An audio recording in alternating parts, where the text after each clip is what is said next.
ഇന്നൊരു apple stuffed kulfi ഉണ്ടാക്കിയാലോ? അതിനായിട്ട് കുറച്ച് ബദാമും കാഷ്യൂനട്ടും വാൽനട്ടും പിസ്തയും ഒന്ന് ഡ്രൈ റോസ്റ്റ് ചെയ്തെടുത്തിട്ട് 2 ഏലക്കയും മധുരത്തിന് ആവശ്യമുള്ള പഞ്ചസാരയും കൂടെ ചേർത്തിട്ട് തരിതരിപ്പോടെ ഒന്ന് പൊടിച്ചെടുക്കണം. ഇനി നല്ലപോലെ കഴുകി വൃത്തിയാക്കിയെടുത്ത ആപ്പിളിൻ്റെ മേളിൽ നിന്ന് കുറച്ച് ഭാഗം അങ്ങ് മുറിച്ച് മാറ്റണേ. എന്നിട്ട് ഒരു സ്പൂൺ ഉപയോഗിച്ചിട്ട് അതിൻ്റെ അകത്തുനിന്ന് ഇങ്ങനെ അങ്ങ് കുത്തിയെടുത്ത് അങ്ങ് മാറ്റിയേക്കണം കേട്ടോ. ഒരു പാത്രത്തിൻ്റെ ഷേപ്പിൽ അങ്ങ് ആപ്പിളിനെ ആക്കിയെടുക്കണേ.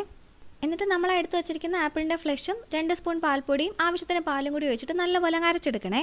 ഇതിലോട്ട് നമ്മൾ പൊടിച്ച് വെച്ചിരിക്കുന്ന ഡ്രൈ ഫ്രൂട്ടിൻ്റെ മിക്സും കൂടി ചേർത്തിട്ട് നല്ലപോലെ അങ്ങ് ഇളക്കിയെടുക്കണം. ഒത്തിരി കട്ട് ചെയ്യാൻ തോന്നുവാണെങ്കിൽ കുറച്ചുകൂടി പാൽ ഒഴിച്ചു കൊടുത്താൽ മതി. ഇനി ഈ മിക്സ് നമ്മൾ ഷേപ്പ് ആക്കി വെച്ചിരിക്കുന്ന ആപ്പിളിനകത്തോട്ടങ്ങ് ഒഴിച്ചു കൊടുക്കുന്നു കേട്ടോ. നിറച്ചങ്ങ് ഒഴിച്ചു കൊടുക്കാവേ.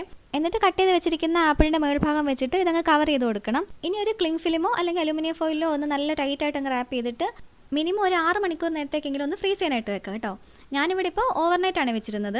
ഇപ്പം എന്തേ നമ്മുടെ ആപ്പിൾ സ്റ്റഫ്ഡ് കുൾഫി റെഡിയായി. ഇനി ഇത് റാപ്പൊക്കെ മാറ്റിയിട്ട് നമുക്ക് ഇഷ്ടമുള്ള ഷേപ്പിൽ അങ്ങ് മുറിച്ചെടുക്കാം കേട്ടോ. ഇനി കുറച്ച് ചോപ്ഡ് നട്ട്സ് ഒക്കെ വെച്ചിട്ട് ഗാർണിഷ് ചെയ്തിട്ട് അങ്ങ് സെർവ് ചെയ്യാം. എല്ലാവർക്കും ബക്രീദ് ആശംസകൾ.